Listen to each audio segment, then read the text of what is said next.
Bom, tal como falei, vou dar continuidade dessa vez fazendo uma aplicação com um microcontrolador. O 12F675 é um microcontrolador relativamente simples, ele não é tão robusto quanto outros que a gente já viu até o momento. Ele é um microcontrolador de 8 pinos, né? Como já mostrei também em outras aulas. E hoje a gente vai utilizar ele principalmente para fazer a conversão análoga a digital, certo? De algum nível de tensão que eu tenho externamente, certo? Só que eu já vou pensar em uma estrutura pronta do que eu vou converter, né? Como que vai ser meu sinal analógico externo e como é que eu vou utilizar os módulos e periféricos internos, né? Periféricos ao microprocessador, mas que estão internos lá no microcontrolador, para fazer a conversão análoga digital, né? Para isso, então, como vocês podem observar, eu coloquei aqui o bloco do Proteus que representa aquele microcontrolador, coloquei no canal AN0, mas na verdade aqui, diferentemente dos outros micros que a gente costuma chamar port A ou RA0, RA1 para denominar os bits de cada porta, aqui na verdade e eu já vou mostrar lá no datasheet, né, desse micro, a nomenclatura é GP0, GP1, GP2 e por aí vai, né? Então, eu vou utilizar um pino da porta GPIO, né, na verdade, que é o nome, a nomenclatura, digamos assim, oficial que o fabricante dá para ele, é o GPIO 0, para conectar uma entrada que vai ser analógica e pelo pino GP5 eu vou ter um LED, certo? Que vai se encarregar de me indicar o resultado dessa conversão digital, né? O que eu quero inicialmente? Bom, vamos primeiro vou explicar o problema, certo? O que eu tenho no problema hoje? Eu vou ter um sistema da seguinte maneira. Eu vou colocar aqui na cor preta, cadê? Certo? Eu vou ter um sistema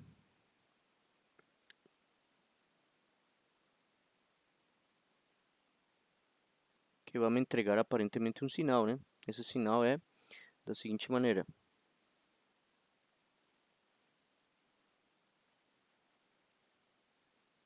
Uma onda que não precisa ser, né, quadrada, perdão, não precisa ser periódica, né, pode ser uma função não periódica, certo? Isso aqui é no eixo do tempo, né?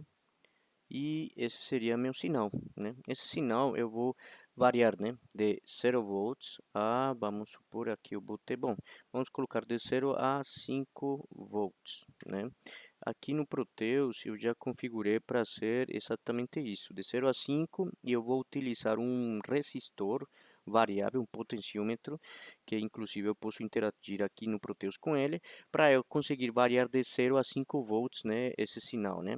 E ver o que acontece, né? O que meu sistema deve fazer? Esse sistema aqui, vou chamar de módulo A, né? Ele me entrega esse sinal, certo? Já o módulo B, ele vai receber esse sinal analógico através do pino GP0, né? Que está lá no Proteus, e vai se encarregar de transformar isso em sinal discreto. Veja bem, quando você tem um sinal como este, por exemplo, a priori eu posso dizer, bom, se esse sinal for desse jeito, ele só precisa de dois estados para representar o meu sinal. Seria o quê?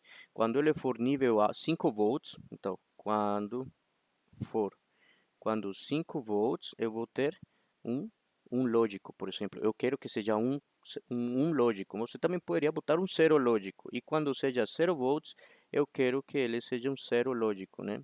Então, eu posso ter essa conversão já a priori. Eu posso dizer, quando eu tenho 5 volts, eu quero que ele na saída, lá no GP5, foi que eu coloquei, eu quero que ele acenda.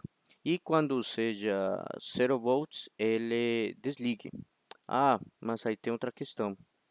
Eu posso ter na minha entrada, vamos supor, agora fazendo de outra maneira, né?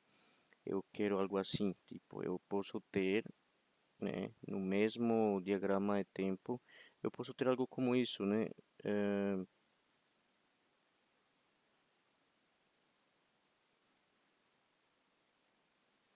né? E posso inclusive ultrapassar o máximo, né? Então, esse continua obedecendo ao pensamento que a gente tem sobre essa conversão que a priori a gente definiu aqui. Bom, aí vai depender muito também do que você deseja. Primeiro, esse aqui seria o caso que idealmente a gente gostaria de fazer, que o sinal analógico nunca variasse nunca tivesse, perdão, valores entre 0 e 5 volts, que somente fosse 0 e 5. Então, nesse caso, é bem simples fazer essa conversão. Mas no nosso caso particular, em que a gente, por exemplo, tem 5 volts como máximo projetado, né? E ele pode ter aqui, por exemplo, 2,5 volts, aqui 3 volts, aqui, sei lá, 6 volts. Então, estaríamos variando, né, nessa escala, sendo que aqui você já estaria ultrapassando, então você teria que assumir que existe uma saturação, né, e aí você teria que fechar, né, em 5 volts, né. Na verdade, esse aqui seria o problema que a gente vai retratar hoje, né. O que que a gente vai fazer? Vamos ajustar todos os valores possíveis entre 0 e 5 volts na escala de 0 e 1 digital. Então, quando um valor esteja, então vamos dizer aqui, quando de 0 a, vamos supor aqui a 2,5 volts, eu quero que ele mande um zero lógico. E de 2,5 volts, bom, vamos lá, até 5 volts, eu quero que ele mande um lógico. É claro que isso aqui, né, a gente vai expressar em binário lá, vamos ver como que a gente consegue isso, né? E vamos fazer o seguinte, então eu vou variar lá a entrada do meu potenciômetro, né? Vou variar o potenciômetro. Quando ele chegue a 2,5 volts, ele tem que mudar para um lógico, né? E se eu abaixo de 2,5 volts, eu quero que ele fique em zero lógico, então não acenda o LED. Então, basicamente o que eu vou fazer aqui é uma conversão simples que vai utilizar apenas um bit, ou seja, que a resolução de nosso conversor é um bit. Então, já logo isso permite falar o que é resolução aqui. A resolução tem a ver com o número de bits, né, que você utiliza para expressar aquele valor digital com o qual você vai fazer a conversão. É, a priori estou dizendo que vamos utilizar um bit. Então a resolução do meu conversor é 2. 2 elevado a 1 dá 2. Logo, então, minha resolução é 2. Só tenho dois níveis para representar. Se eu quisesse estabelecer mais valor, então, por exemplo, 3 bits, então teria 8 níveis. Então, poderia dividir esse sinal em 8 escalas, certo? E cada valor vai ter um número de 3 bits associado, né? Esse seria como o princípio da conversão, né? O que eu vou fazer agora, então, é pegar esse probleminha, certo? E programar num DCC 12F675, o PIC que a gente vai trabalhar hoje, usando alguns registros que são necessários para o funcionamento dele, e vamos implementar esse exato problema que estou trazendo aqui hoje, né? Então, inicialmente, eu vou aqui vamos ir primeiro aqui no datasheet, né? O 12F675, né? Que ele, na verdade, a ver, eu nem sequer criei o projeto ainda, gente. Eu vou só abrir aqui o MPLAB, né? Aqui já está o arquivo. Eu botei 13A, mas é 12A. Bom, enfim, vai ficar salvo aqui nessa pasta. Então, o que estiver dentro da pasta é associado exclusivamente para essa parte de conversão, que eu também vou deixar junto no arquivo compacto com o da aula anterior, que foi sobre o PWM de 8 bits, né? E o que que a gente vai fazer aqui, então? Inicialmente, vamos ver um pouco sobre esse micro, que é a primeira vez que a gente está usando na aula, né? Ele possui, lá nos outros micros a gente tinha porta A, porta B, né? Porta C, D, E, tanto faz, né? Mas aqui é uma porta, só uma única porta, né? O GPIO. Ou seja, ele só tem um registro chamado GPIO para configurar o que você vai colocar na porta, assim como você também tem um tris IO para configurar o caráter de entrada ou saída de cada um dos pinos da porta GPIO. Quando você faz isso, você termina então por por precisar também configurar, né, os registros associados ao conversor. Mas vamos primeiro ver uma coisa aqui, né, na memória na organização de memória.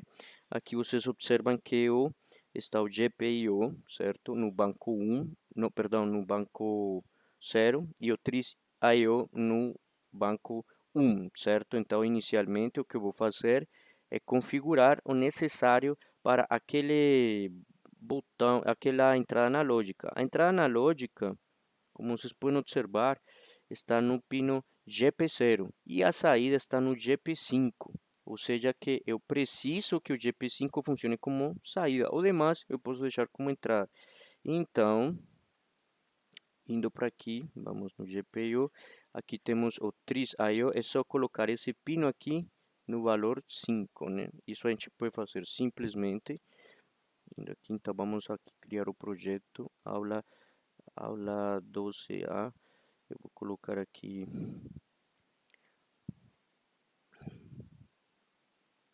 certo? E vamos logo colocar isso aqui. Bom, para isso, então a gente vai configurar como sempre a gente fez, né? A, o microcontrolador e vamos salvar como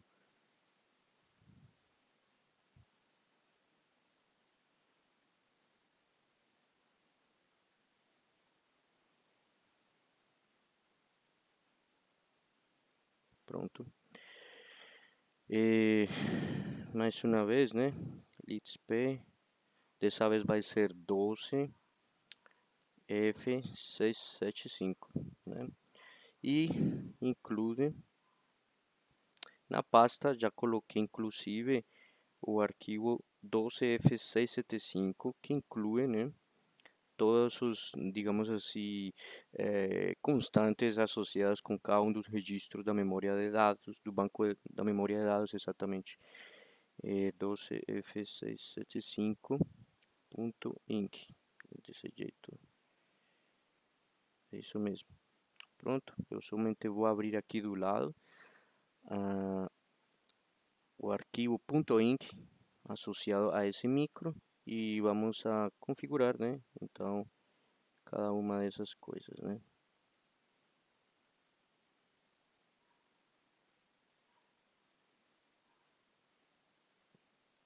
Lembrando que tem que salvar, né? E adicionar aqui.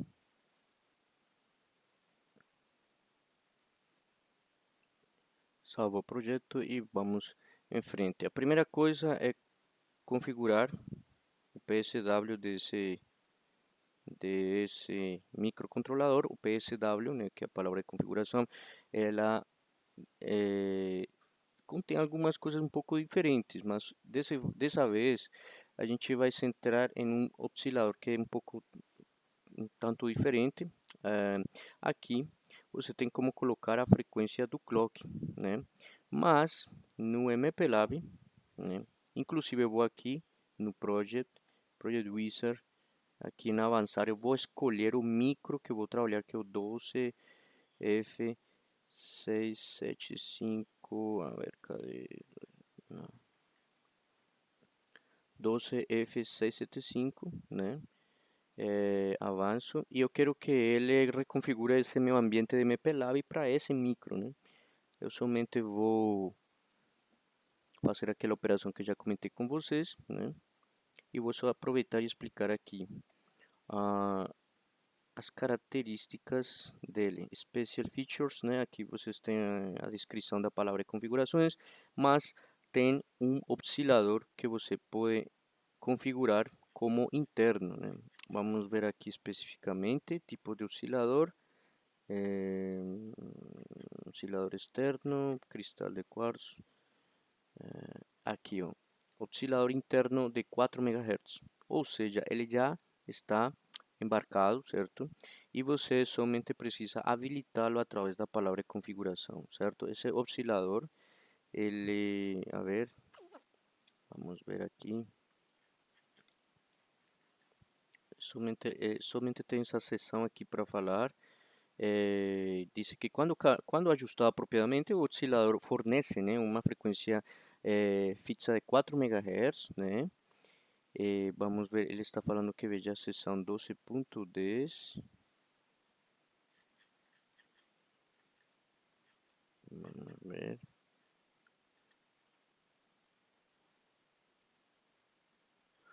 Então,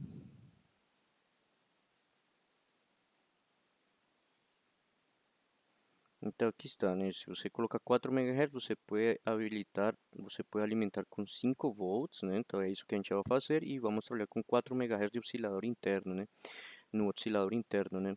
Então eu vou habilitar ele através da instrução, né? Agora, quais são as instruções para habilitar isso? Então, bom, a ver, aqui está, né? Dentro da palavra configuração, está aqui oscilador interno, certo?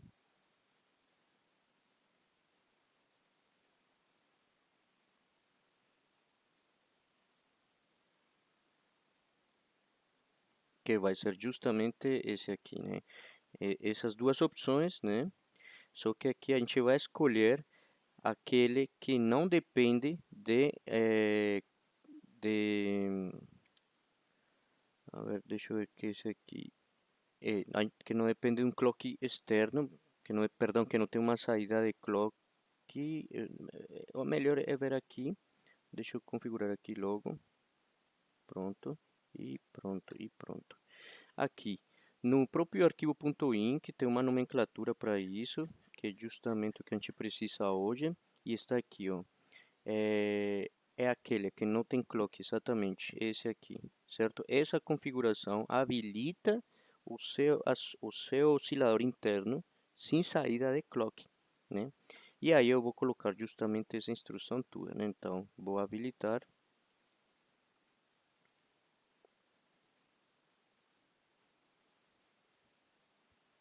e eu vou desabilitar também o Watchdog Timer, né, que não vou utilizar. Esse micro também, como quase todos têm, né. O Power Amp Timer também eu vou ligar, porque ele na verdade permite, né, aquela proteção que eu já expliquei nas aulas anteriores, né. Aqui é Power Timer, certo? O que mais? Eu vou desligar essa técnica aqui que reseta, ao invés do Power Timer que dá um delay. Esse aqui na verdade reseta. A proteção de código, as duas proteções de códigos, eu vou resetar também, perdão, vou desabilitar. E aqui também. O Master Clear, que como a gente sabe, ele reseta externa por um nível baixo externo o micro, eu também vou desabilitar. Então vou colocar assim e pronto, certo? Desse jeito a gente já configura o micro e agora vamos passar a colocar os define, né, que são banco 0, BCF, status, RP0, define banco 1, BCF, status, RP0, certo? E com isso, a gente já inicialmente pode pensar na possibilidade de configurar as duas, os dois pinos, né, que eu mostrei no Proteus, um que é para entrada mais analógica e um outro que é saída digital, né? O GP5 é saída e o GP0 é entrada. Embora seja analógica, mas é entrada. Então a gente tem que habilitar isso. Como se faz então? Eu vou colocar primeiro um define aqui, só para explicar o que seria a saída, né? Eu vou colocar GPIO, GPIO 5, que é o que é a saída digital, e o define, vou colocar entrada como o GPIO 0, que é o que é entrada, analógica, mas é entrada, e pronto, né?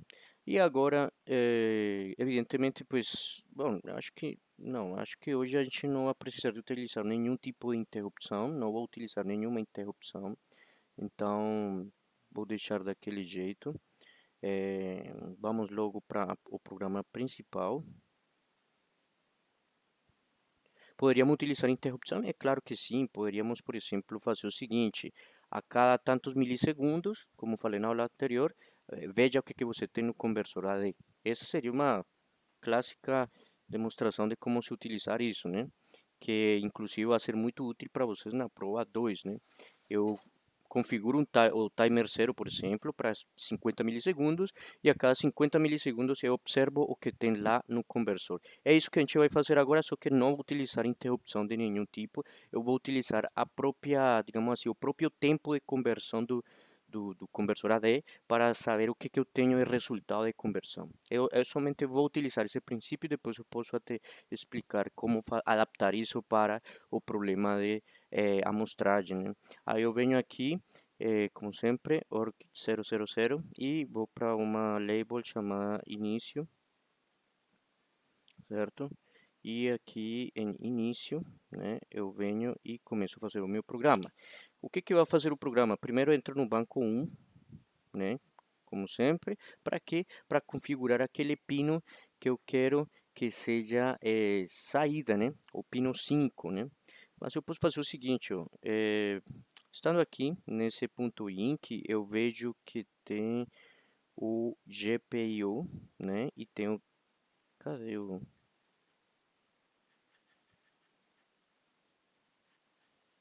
ok, peraí, não,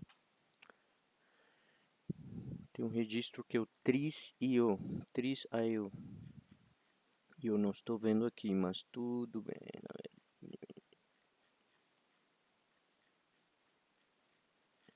Bom, gente, aqui nesse arquivo não aparece, mas aparece aqui, né? No aqui. Vejamos primeiro aqui na configuração da memória, na distribuição de memória, a ver se eu estou errado em alguma coisa. É isso mesmo. O tris.io está no banco 1, então sim, está certo.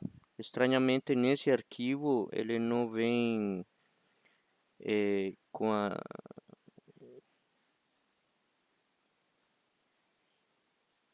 Ah, ok. Não vem com o detalhamento, né, de cada bit por separado.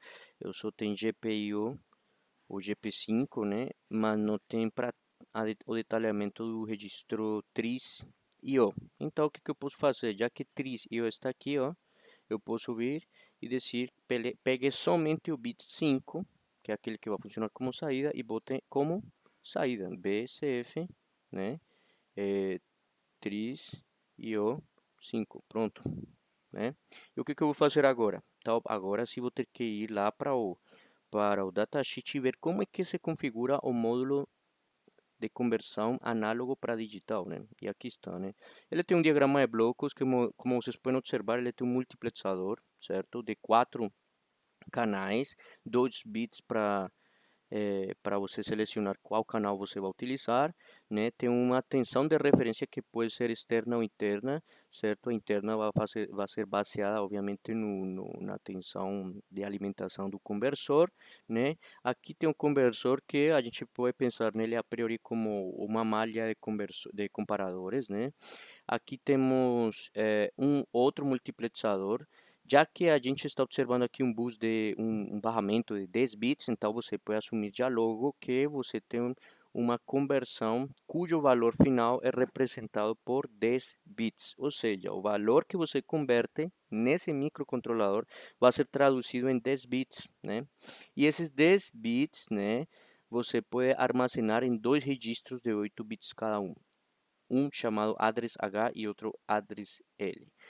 O que que, se eu tenho 10 bits, porque eu vou armazenar em dois? Evidentemente, né? Eu tenho um registro de 8 bits, ficam faltando mais dois, então vou ter que armazenar em um outro de 8 bits. Vão ficar sobrando 6 bits. E isso traz digamos, uma pequena característica que chamam de alinhamento ou justificação. Você vai justificar para a direita ou para a esquerda. O que que quer dizer isso? ele explica aqui, né? Tipo, se você tem 10 bits, você pode pegar os 10 bits mais significativos, né? E botar no address H e os dois que ficam faltando, bota aqui. Nos mais significativos, os menos significativos da conversão, bota como mais significativos do registro address L, e isso seria justificar para a esquerda. Se você quer justificar para a direita, pois então você coloca todos os bits no LSB e os mais significativos bota como dois menos significativos do address H. Então fica desse jeito, né? Desse jeito aqui. Basicamente esse é o princípio e isso tem um bit para indicar como você vai justificar se é para a direita ou para a esquerda. Esse bit está aqui como ADFM. Então, todos os bits que vocês estão vendo aqui nesse diagrama de blocos são os bits que você precisa tratar ao longo da conversão. O que a gente vai fazer então é primeiro configurar o que seja necessário para adquirir os dados, né, pelo canal, pelo pino GP0, que funciona como canal analógico AN0. Então, de alguma maneira, vamos utilizar esse canal aqui, né? Eu vou utilizar esse canal, certo? Vou utilizar uma tensão de referência igual à tensão de alimentação do microcontrolador. E evidentemente, pues eu vou justificar aqui, já seja para a direita ou a esquerda, a depender do que a gente quer hoje, né? Então, inicialmente, vamos ver quais são os registros que entram em jogo, né? Aqui na parte inferior, a ver, cadê? Tem uma parte que ele mostra todos os... Não. Bom, não tem a tabelinha que costuma ter para cada módulo, mas aqui vamos ser mais intuitivos. Aqui ele tem algumas considerações sobre a conversão. Já falei sobre o alinhamento, sobre a justificação, se é para esquerda ou para a direita. E aqui vem um primeiro registro, que é o registro AD com 0. Certo? Esse registro certamente a gente vai utilizar, por quê? Porque inicialmente a gente precisa dizer para ele quais são os canais que a gente vai utilizar, né? E evidentemente o canal que a gente vai utilizar é o canal 0. Então, para que o canal 0 seja utilizado, eu tenho que deixar o bit 2 e 3 em 0. Esse bit aqui a gente só vai utilizar ao longo do processo de conversão. Ele é 1 quando você terminou a conversão e 0 quando você não está em processo de conversão, né? É, perdão, na verdade é 0 quando ele terminou a conversão e 1 quando está em processo de conversão. Tem um AD1, que é um bit que indica para você quando o conversor está ocupado e quando não está ocupado, né? Então, querendo ou não, esse é um bit muito importante que a gente vai utilizar para saber em que momento o microcontrolador, ou melhor, o módulo de conversão já terminou. Mas nesse caso, a gente vai configurar ele como 1, certo? Porque a gente quer que ele esteja eh, digamos assim, sempre operativo, né? Sempre esteja em modo de operação.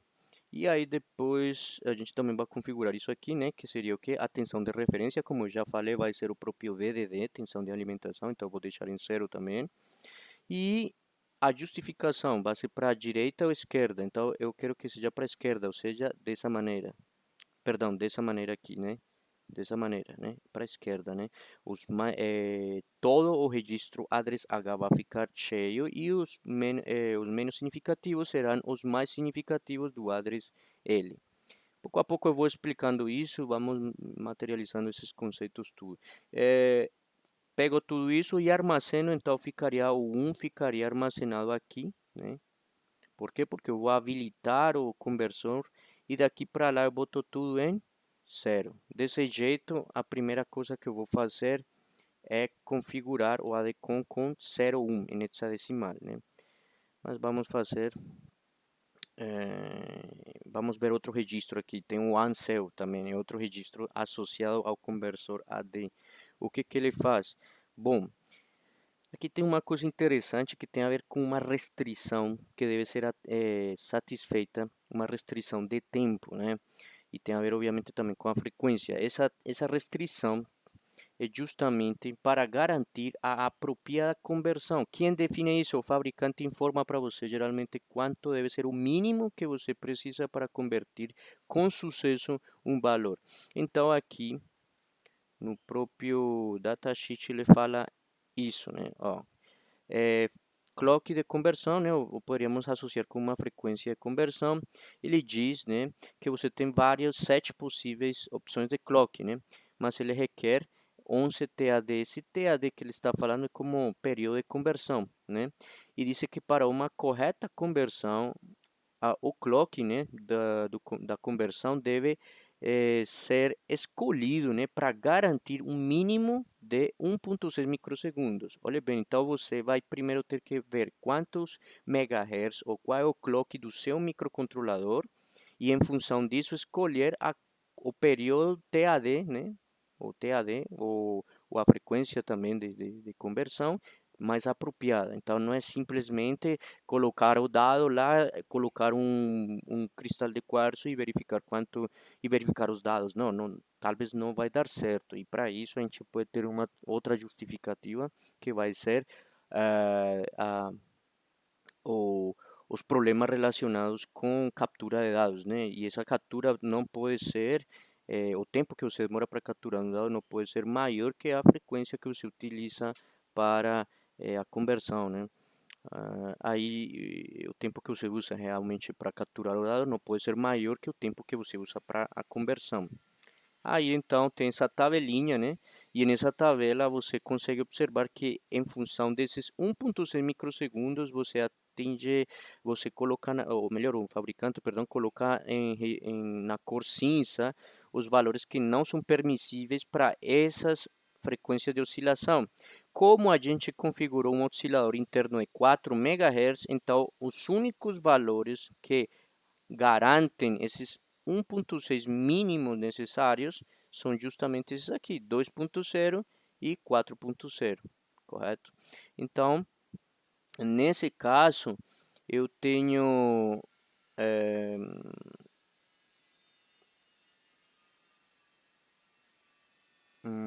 eu tenho 4 micros e 2 micros. E evidentemente, né, se eu tenho que o ciclo máquina é 4 vezes o período clock e o período clock é 1 sobre 4 MHz, então o ciclo máquina é 1 microsegundo.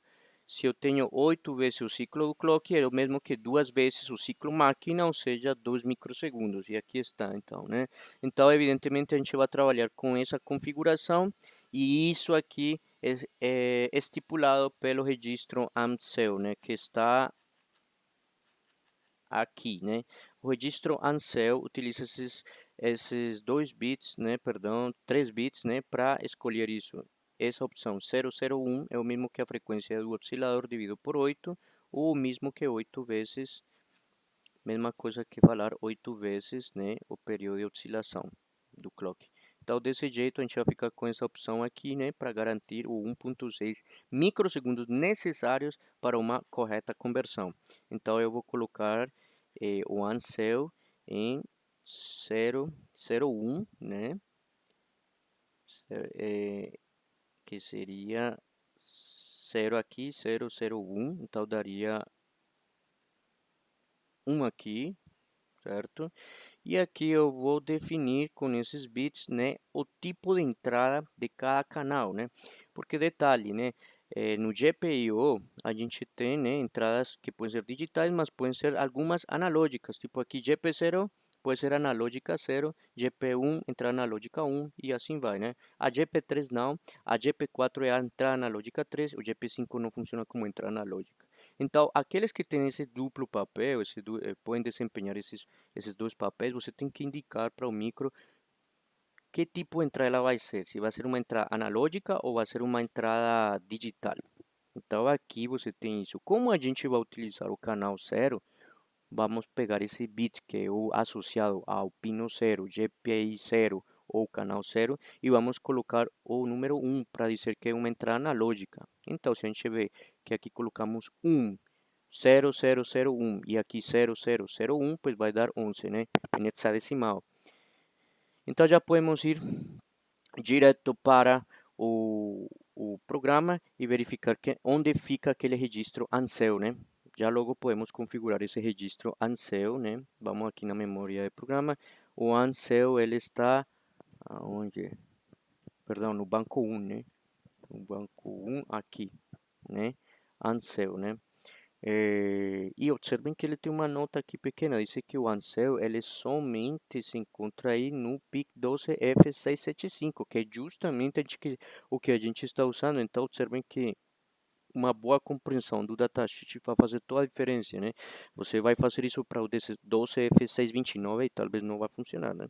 Então, pronto. Eu vou ir aqui no, no, no banco 1 de novo e vou carregar aquele valor, né? 11. H11 e carrego no Ansel, né? Observem que o Ansel está aqui no banco. Olha que esse registro, esse arquivo .inc, ele não é tão legal quanto outros que vem separados dizendo banco 0, banco 1. Aqui já ele botou tudo e bom, aqui está o Ansel, né? Então é só botar que ele já sabe que está no banco 1, né? E após fazer isso, então vamos configurar os outros, né? Eu estava comentando também do registro AD com 0, né? Eu estava falando também desse, está aqui, não? O AD com 0, que define a justificação, se é para direita ou esquerda, a atenção de referência, o canal que a gente vai utilizar, né? E 2 bits que são utilizados para saber em que momento o conversor terminou a conversão ou se está ainda em processo de convertir. No nosso caso, eu vou deixar, então eu vou somente explicar com mais detalhe esse aqui, porque esse aqui é um registro muito importante que a gente vai utilizar ao longo da aula. Eu vou somente agora deixar para lá isso.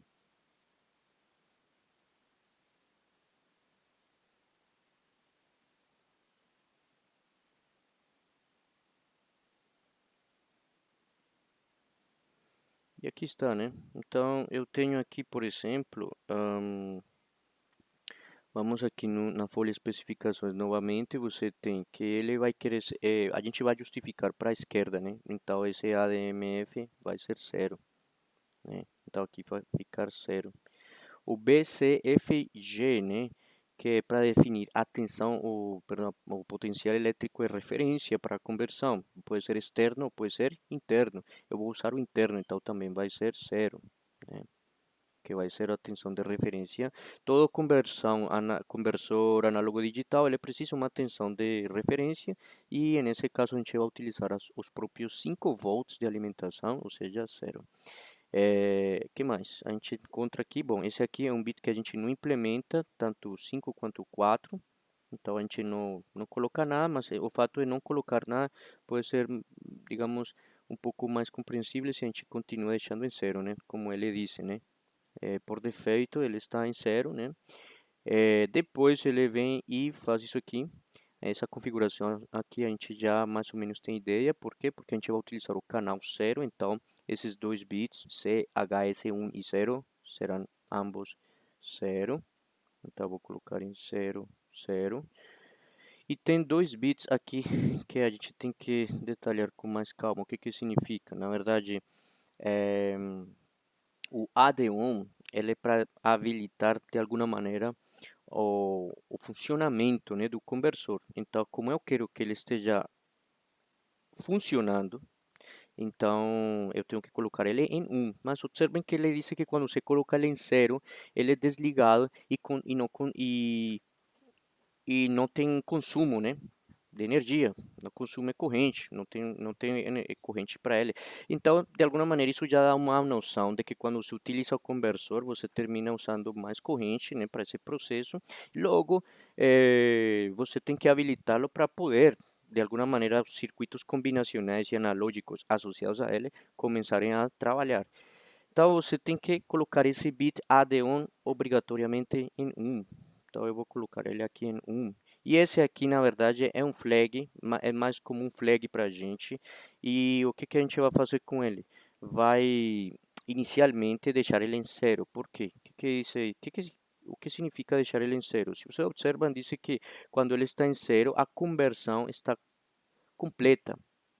Ou simplesmente também a gente pode implementar que já não está em processo, né, de conversão. Se a gente colocar isso em 1, o microcontrolador vai assumir que alguma coisa está sendo convertida. E não, a gente está inicializando o micro, então ele não pode estar convertindo nada, né? Então, eu vou colocar isso em 0. aqui, né? Logo, o equivalente a isso em hexadecimal é 0,1. Então, eu vou carregar esse valor onde no AD com 0.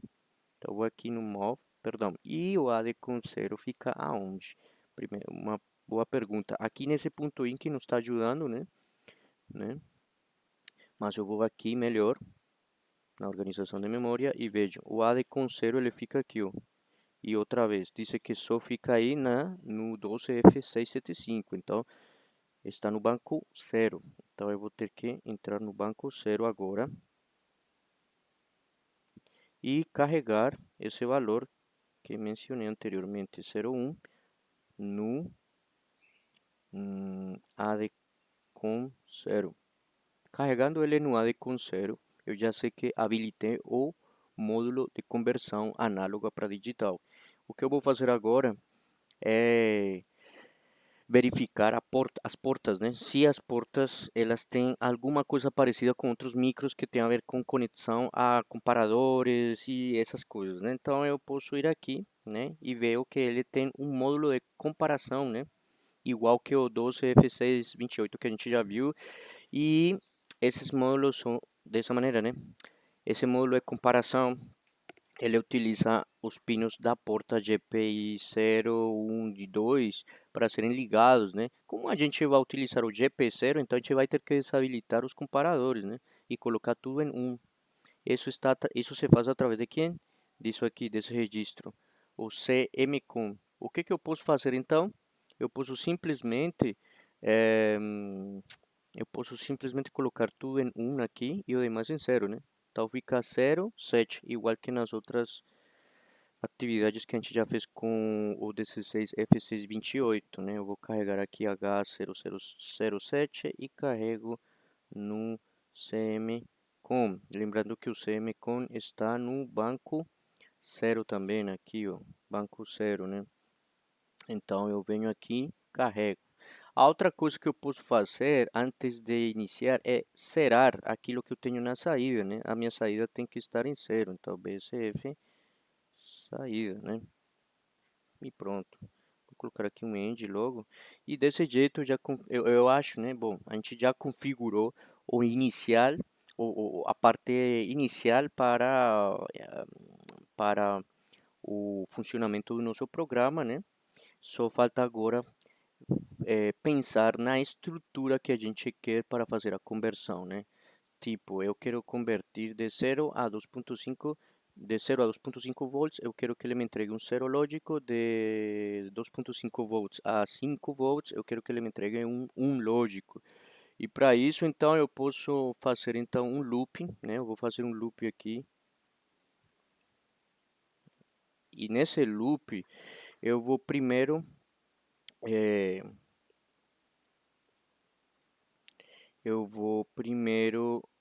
pedir para o conversor começar a fazer a conversão, né? Para o conversor AD começar a fazer sua respectiva conversão. E como a gente bem sabe, né? E eu mostrei agora, existe um bit chamado Go, né? No AD com 0 e ele está aqui, né? O que ele faz? Ele, quando você colocar ele em 1, você inicia a conversão. Então, deixa o microcontrolador em paz, né, até que ele termine, até que perdão, deixa o módulo de conversão em paz, tipo, deixa ele quieto até ele terminar. Então, se eu coloco ele em 1, eu já deixo que a conversão comece a capturar tudo que chega pela porta GP0 e convirta, né? Então, eu vou fazer justamente isso aqui. BCF e pego a AD com 0 e peço para ele colocar em um qual bit aquele Go. Está aqui, inclusive, acho que o nome que ele colocou aqui, o bit Go, né? Go. É esse ou é esse aqui? É a mesma coisa, né? Ele aponta para os mesmos valores. Então, você tem duas nomenclaturas. Eu botei Go, certo? Para que você entenda que está usando essa parcela, que é igual a 1, que significa que ele está em processo de conversão, certo? O ciclo de conversão está em andamento. E aí eu venho e digo, bom, então se ele está convertindo agora, como é que eu detecto que quando ele chegue a 2.5 volts, ele tem que me mandar 0 e daí para frente um lógico? Eu posso fazer o seguinte, eu primeiro vou aqui no, vou fazer o seguinte, eu vou fazer assim, de 0 para 5 volts, né? É o mesmo que 0 para 255. Então, eu vou de 0 a 2,5 volts, vai ser o mesmo que 0 lógico, 0 em binário, até o número, até a metade de 255, né? Que seria, nesse caso, de 0 a 127, né? Em binário, vamos colocar em binário esse número. Aqui está em decimal, na verdade eu quero isso aqui está em decimal, mas em binário seria o quê? Seria de. Em binário, aliás, em hexadecimal, né? De 0, 0 até H80, né? Certo? 127 seria 80 em hexadecimal, né? E então a gente pode concluir, né?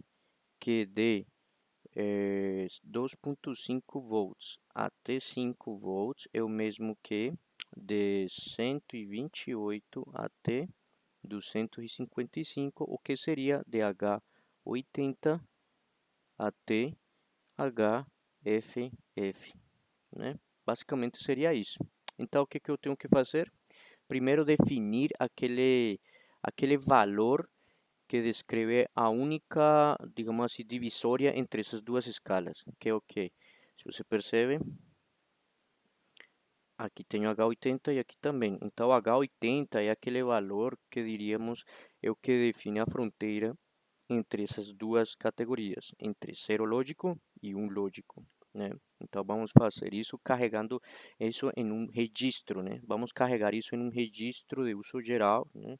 E eu vou ir aqui no próprio, certo? No MPLab, vou colocar aqui no algoritmo, vou colocar cblock. Vamos ver a partir de onde começa, né, os registros de uso geral nesse micro, né? Segundo isso, a partir da posição 20H, né, parecido ao 16F84, se não estou errado, ou 628. Bom, aí vocês conferem, mas então é 20H, né? Então vamos aqui, 20H, H20, e dentro dele vamos colocar um registro, que vai ser vamos colocar valor ADC, né? Ou vamos colocar limiar ADC, né? Esse valor limiar é o que vai definir quando você passa do estado lógico 0 para o estado lógico 1, ou em outras palavras, níveis de tensão de 0 a 2,5 passem a de 2,5 a 5 volts, né? Então é isso que eu vou fazer aqui, né? Após eu ter definido isso, então eu vou verificar se a conversão já foi pronta, se já está feita, né? Então, se a conversão já está feita, eu posso perguntar bit.file skit 0. Se isso é igual a 0, pelo que a gente já viu aqui, ó, no próprio datasheet, né? Se ele for igual a 0, cadê? Se ele for igual a 0 é porque já terminou. Então, eu posso chegar aqui e perguntar, verifique se for 0 quem? O AD com 0, bit go. Se esse bit go ele for igual a 0, significa que ele já terminou a conversão. Se não, ele vai continuar na instrução seguinte e tem que apontar para ela mesma, né? Porque se isso aqui for igual a 0, ele já terminou. Mas se ele continua sendo 1, então ele não pode fazer nada além do que esperar. Então, se ele for igual a 1, ele tem que ir para ele mesmo, né? Vou colocar aqui esperar ADC. Então, esperar ADC, certo? Então, ele tem que esperar assim mesmo, né? Quando ele for 0, significa que ele dá um pulo e aí ele pode fazer o que? Capturar aqueles dados que foram convertidos, produto da conversão, né?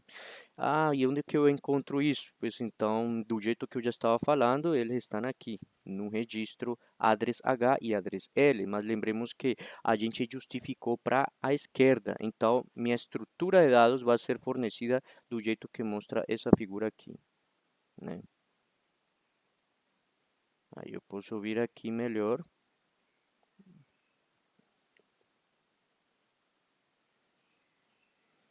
e fazer o seguinte.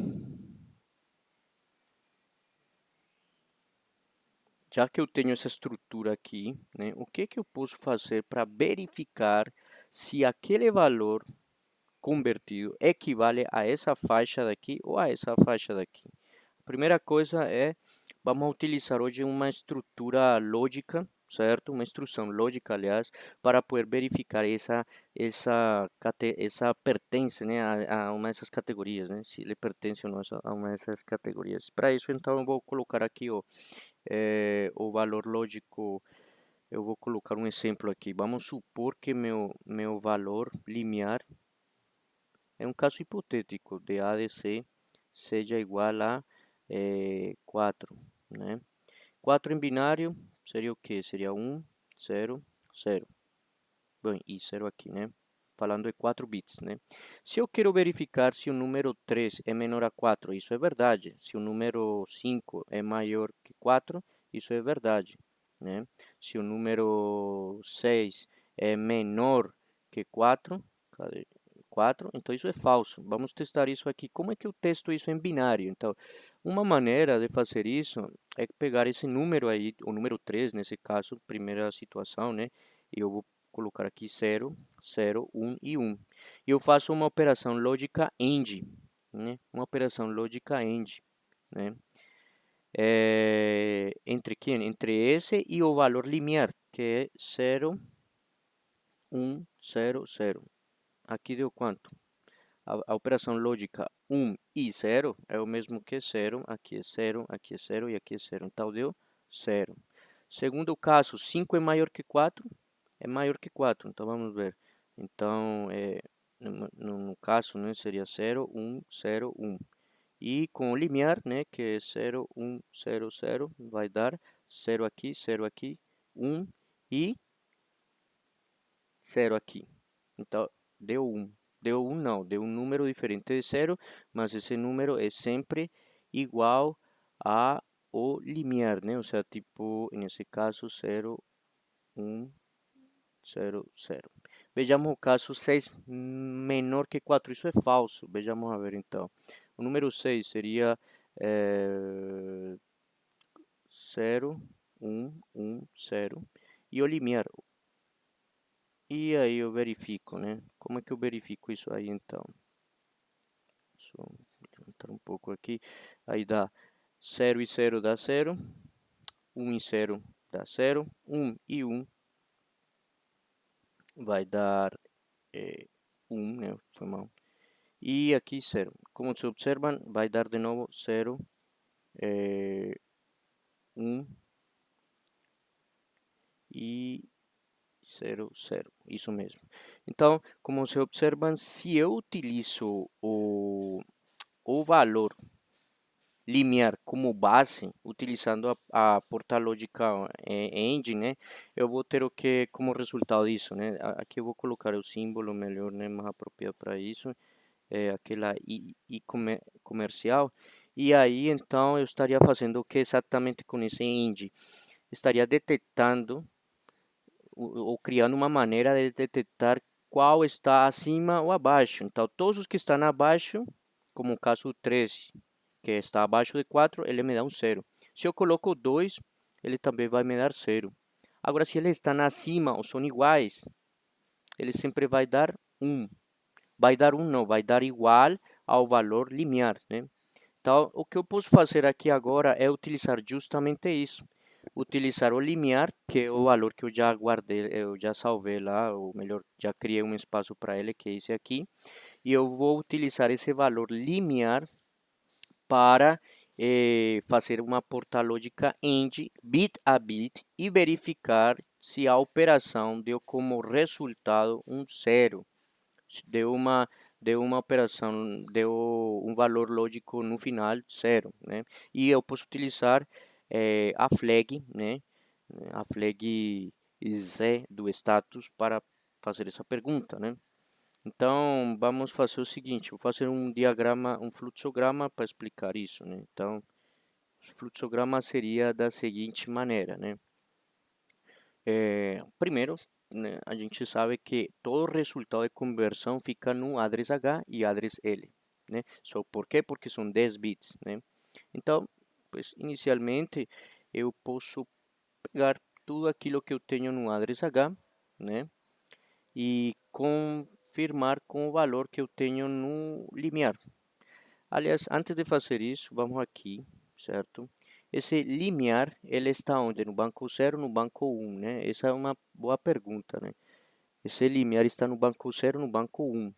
Em qual dos dois? Se eu botei H20, né? Então ele está no banco 0. Por quê? Porque estou começando a alocar esses valores no banco 0. 20H está no banco 0. Então ele está no banco 0, logo eu vou aqui no banco 0 e carrego esse valor.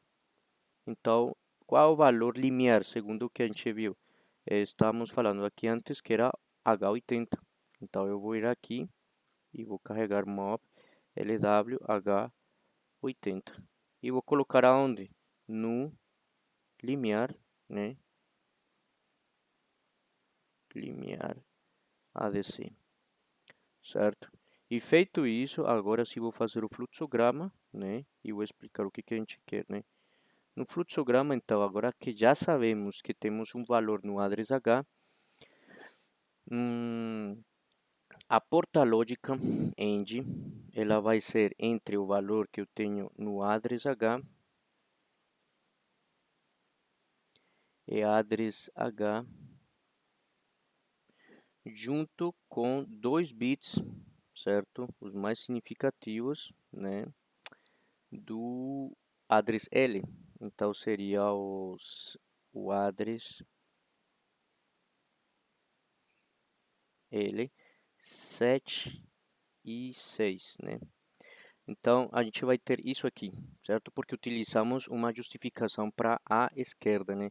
Todo esse valor aqui, que contém 10 bits, vai ser feito uma... A gente vai fazer, aliás, uma porta lógica end bit a bit com quem?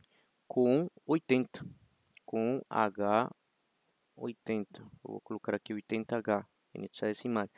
A gente vai ficar fazendo isso constantemente, porque só assim para a gente verificar se esse valor está abaixo desses 80, que significaria uma conversão lógica a zero, ou se ele está acima de 80, então porque significa uma conversão lógica para 1. Nesses dois casos, a gente vai ter que sempre estar fazendo uma operação desse jeito, uma operação bit a bit end, né?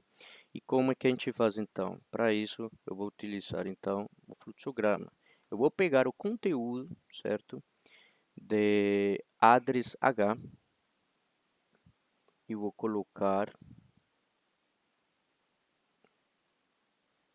no registro de trabalho. Pronto. Essa seria inicialmente a ideia, né? Por quê? Porque sabemos que para trabalhar com end, existe uma instrução end no datasheet, né? Que está por aqui.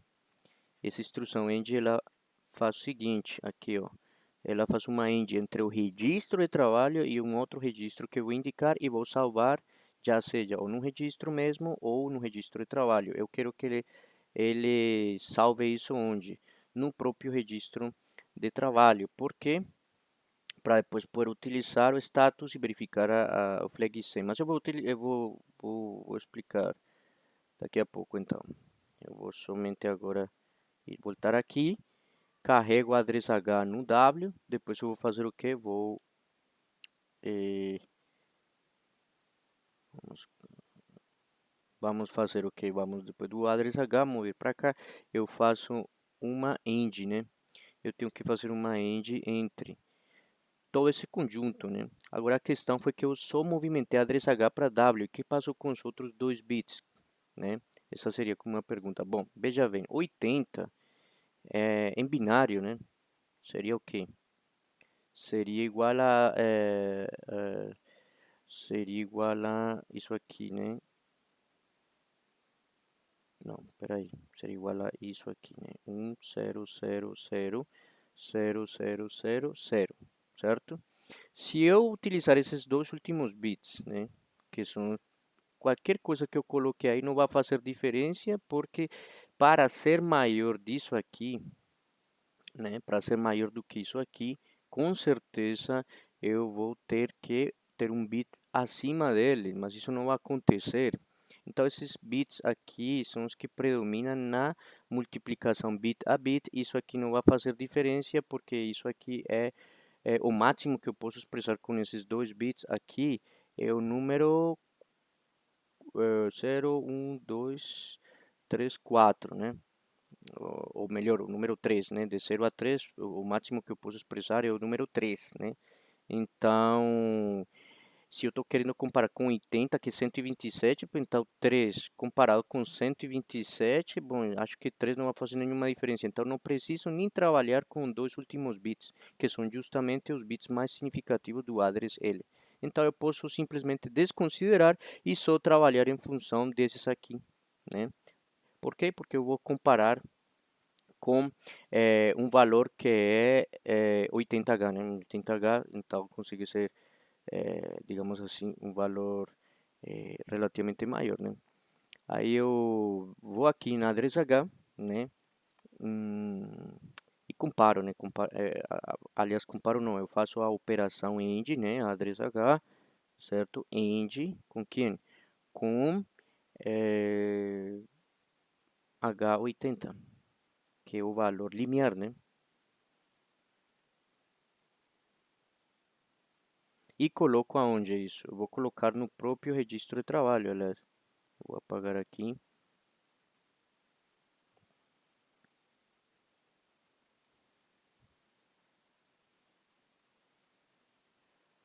certo? E feito isso, então agora eu posso verificar se essa operação deu igual a zero. Por quê? Porque a gente já falou, né? Se ele dá igual a zero, significa que ele é inferior. Então, é uma coisa. Se ele for igual a zero, ele é inferior. Como é que eu sei que essa operação dá zero? Usando aquele flag C, né? Então, eu vou verificar status, né?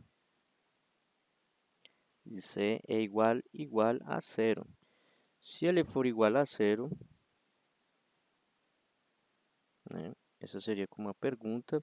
Se ele for igual a zero, eu tenho uma opção. Eu tenho uma opção para dizer que o resultado da operação não foi zero, ou seja, que ele é maior, né? Então eu posso ligar, né? Aqui, se ele for igual a zero, sim, é porque então ele é maior. Se ele for igual a zero, então é porque se não for igual a zero, perdão, ou seja, for igual a 1, é porque deu zero, logo então ele é inferior, né? Então aqui podemos colocar inferior a 80H. E se for sim, é porque é maior que 80H. Se for maior que 80H ou se é isso, se for maior que 80H, exatamente, né? Se for maior ou igual, aliás, né? É isso aí, porque uma porta lógica AND, então um com um vai dar sempre um, né? Então, aí está, né? Então, é isso aqui, né? Vamos ver, tá? Vamos analisar com calma aqui. Então, a outra questão é que se ele for maior, eu vou querer que ele ligue, né? Então, eu vou pegar a saída, né? E vai ficar em um. E se ele for inferior a 80, eu quero que a saída fique em zero, né? Basicamente é isso. Então, como é que eu faço isso aí no MPLAB? Eu vou ir aqui. Então, como eu já falei, se Go for igual a zero, então ele pula e pode fazer o que eu vou fazer, que é movimentar um registro para outro. Qual registro? Address H e movimente para W. Depois, se ele pega e faça uma AND com o que eu tiver no registro de trabalho e o registro que eu vou mostrar agora, limiar ADC, que é o que salva o valor. Eu acho que já botei isso mesmo, 80 aqui, né? Então ele vai fazer uma end de 80 com o que tiver em address H e salve no próprio registro de trabalho. E depois verifique se for igual a zero a operação. Status C Se ele for igual a zero, ele pula. E eu quero que ele faça o quê? Se ele for igual a zero, ele pula, né? Se ele for igual a zero, significa que o resultado da operação não foi zero, né? A operação aritmética não foi zero e que provavelmente, né? Vejamos aqui, cadê?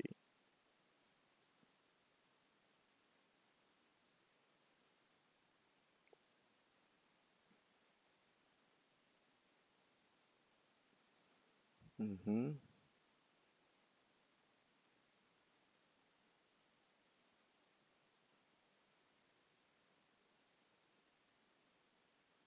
é isso mesmo, é isso mesmo. Então eu vou colocar aqui B, eu quero que ele, se ele for igual a zero, ele coloque em a saída, né? Certo? E depois ele consuma um tempo, né? Eu quero que ele, quando seja igual a que é quando ele for zero, então ele hum, desligue, né? Na verdade, né? Então eu vou fazer o seguinte, eu vou utilizar aqui duas rotinas, né? Eu vou colocar aqui go to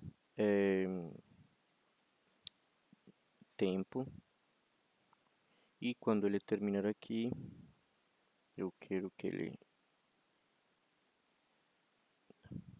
go to estado, deixa eu ver, colocar outro nome aqui, estado, estado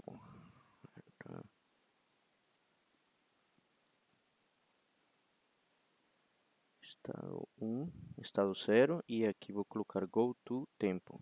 Qual a ideia disso aqui então? Se ele for 0, ele pula para aqui e liga a saída e vai para uma label que vai ser tempo, onde eu vou configurar um temporizador. Um temporizador feito com delays, com call, né? Com instruções de chamada subrotina. E aqui, se ele for 1, então ele vai para aqui, onde ele vai, ao invés de ligar o LED, vai desligar, que é o caso que a gente quer, né? Então, eu vou colocar aqui estado 0, né? E nesse estado 0 eu vou colocar o que? Inicialmente que ele ligue, não, desligue BCF a saída, né? Certo? E depois botou aqui tempo. Como é que eu vou fazer esse temporizador? Eu vou chamar uma subrotina chamada delay de 100 microsegundos. Vamos colocar aqui, porque se o GoTo ele demora dois ciclos máquina, então 100 ciclos máquina, 100 vezes. Peraí. Bom, eu não vou. Eu vou ver aqui então. Vamos colocar delay apenas, certo? E vou criar aqui o delay. Como vai funcionar o delay então? Eu vou colocar para decrementar um arquivo e que pule se for zero. Um arquivo não, perdão, um registro. E vou colocar uma variável chamada count e vou salvar sempre nele mesmo. Essa variável count vai ser um registro de uso geral, nesse caso H21, né? Eu vou decrementar ela, certo? E cada vez que ela for igual a, ou melhor, for diferente de zero, então, se ela for diferente de zero, ela vai para ela mesma, né? Delay, né? E se ela for igual a zero, ela pula e sai da subrotina, delay, certo? E finaliza o programa. Só que aí em tempo eu vou chamar ela uma boa quantidade de vezes, né? Call delay.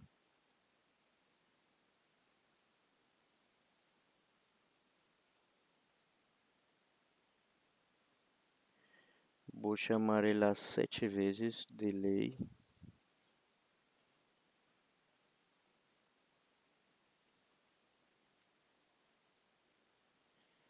E pronto, aí está. Eu vou chamar ela 7 vezes, sendo que eu vou colocar um valor aqui, né? Eu vou colocar MOV, LW, estando no banco 0, H, vou colocar um número equivalente a 100, para que 100 vezes isso aí me dê aproximadamente 100 microsegundos, né? Já que o decremento, ele gasta um ciclo máquina enquanto não pule, né? Logo, ele vai gastar 100 ciclos máquinas, né? Aproximadamente. Então vamos supor que 100, mas eu vou colocar D igual a 100, pronto. E vou carregar em mov, em count, né? Que é isso aqui, pronto. Então aí eu vou de alguma maneira aproximadamente gastar aqui 100 e 100 vezes 7, 700, né? Microsegundos aproximadamente, né? A outra questão é que quando ele termina isso, ele tem que outra vez voltar para o loop, né? Então, vamos ver por quê. Eu aqui, só para resumir, eu rever de novo, resumidamente, né? Eu coloco isso aqui em 1 para habilitar, dizer para o micro que o ADCON está começando a capturar dados e convertir. Depois eu verifico se esse mesmo bit está em 0, senão ele tem que continuar esperando até ele for igual a 0. Quando ele for igual a 0, ele pula para aqui e passa a fazer a detecção das duas escalas que eu quero. Uma é, se ele for, se essa variável c do status for igual a 0, é porque então ele está realmente abaixo, né? Abaixo. Então, se ele está abaixo, então aqui na verdade era BCF, né? Se ele está acima, então ele tem que ir para status, né? Estado 0 liga a saída, né? E aí chama o temporizador, que vai consumir aproximadamente uns 700 microsegundos, isso mesmo, e pronto. Se ele for igual a 1, ele, na verdade, perdão, se for igual a 0, nesse caso, quando C é igual a 1, ele vai e liga a saída, desliga a saída e vai para tempo, diretamente para aqui. Então, não passa por essa instrução. Então, esse é o objetivo, né? A gente liga e desliga a depender do potencial elétrico que vai receber, que vai ser proporcional ao número em binário que eu vou ter aqui, né? E com isso, então, quando ele chegue aqui no tempo, ele tem que voltar para o início do programa, que é o loop, né? Aqui. E aí começa tudo de novo, né? Então, basicamente, isso seria como o programa que a gente teria que fazer para eh, colocar o micro a funcionar, né? Vamos compilar, a ver se tem alguma coisa errada.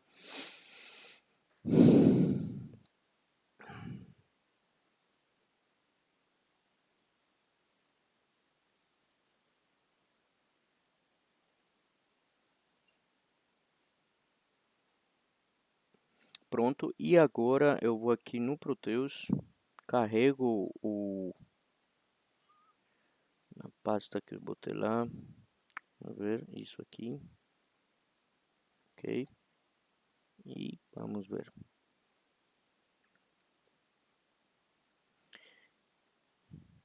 Do jeito que eu botei então, vamos ver.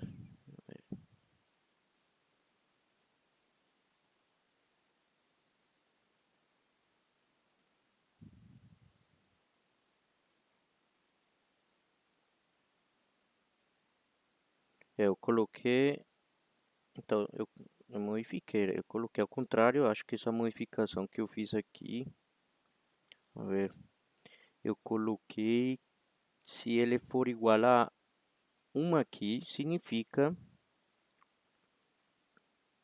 se ele for igual a 1 aqui, significa que a operação deu nula, então ele está abaixo. Ah, realmente, mas aqui é bits files kit clear, né?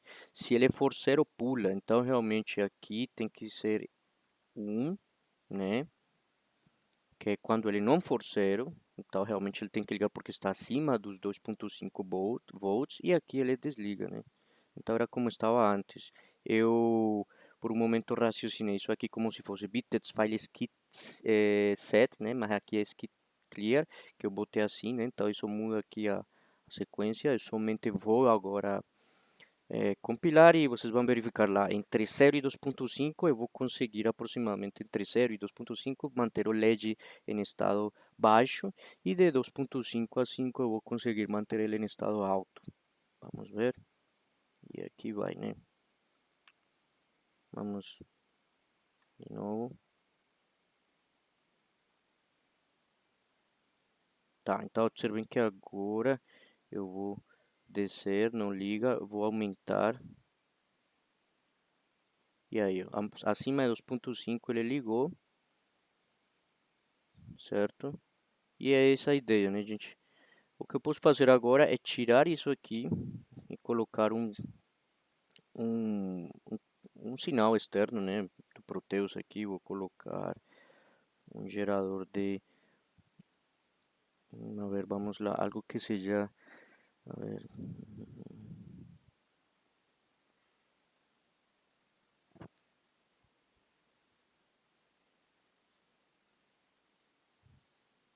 bom, vamos fazer primeiro um teste, certo? Vou tirar isso aqui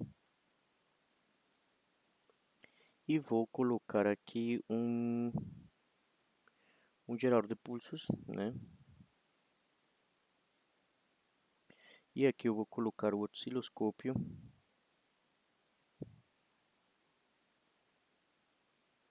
Vou colocar o canal A no GP5. Vamos configurar o gerador de pulsos como de 0 a 5, mas vamos colocar que um valor baixo seja 1.5, o valor alto seja 4.3, certo? E pronto. E a largura do pulso 50 e a frequência de 1, pronto, certo? O que, que a gente vai observar? Que quando ele esteja em 1.5, o LED desliga, quando esteja em 4.3, ele liga, né? Mas vamos ver isso primeiro aqui. Ah, aliás, vou colocar logo aqui. Pronto.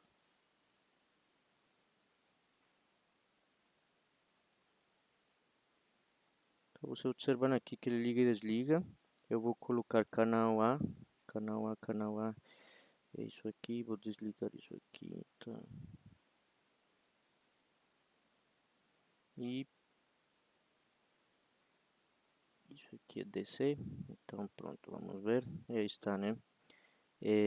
Nossa conversão em função apenas de 2 bits, né? 0 e 1.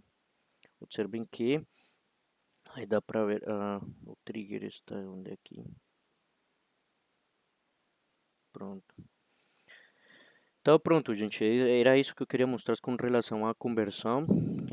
Se vocês quisessem, por exemplo, fazer mais, ou seja, tipo, nesse caso aqui, ó, eu utilizei somente duas escalas, né?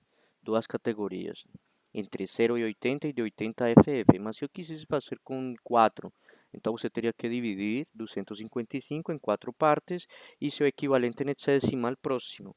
E a cada vez que você entrasse em uma dessas categorias, você teria que detectar se ele está dentro, na anterior ou na posterior. Para você verificar isso, é mesmo esquema, certo? Talvez vocês precisariam fazer umas operações adicionais, mas a ideia é sempre a mesma, sempre comparando com o limiar em questão, né? Se você tem 4 escalas, você vai ter 4 limiares, logo compara com cada limiar e verifica. A que dê 0 ou melhor, a depender do que você escolher, né, a nomenclatura que você escolher, se vai dar 0, você pode estar querendo insinuar que nessa categoria você vai colocar um valor lógico 1 ou um valor 001, né, a depender do número de bits também que você está usando, mas se você está usando 4 escalas, na certa você está usando 2 bits, né, então se for na primeira escala, então você bota 2 bits, 00. Se você bota 00, então 2 LEDs. Se você bota 2 LEDs desligados. Se é a segunda escala, 01, então um LED liga, outro não, menos significativo, por exemplo. E assim por diante, né? O único é que você vai ter que comparar com cada, já não vai ter que comparar somente com com uma, digamos assim, com apenas um limiar, vai ter que ter vários limiares, né? Então, essa basicamente é a ideia e espero que tenham entendido. Qualquer coisa já sabem que tem horário de atendimento nas quintas-feiras de 5 a 18h40. É só isso, gente. Obrigado e até mais.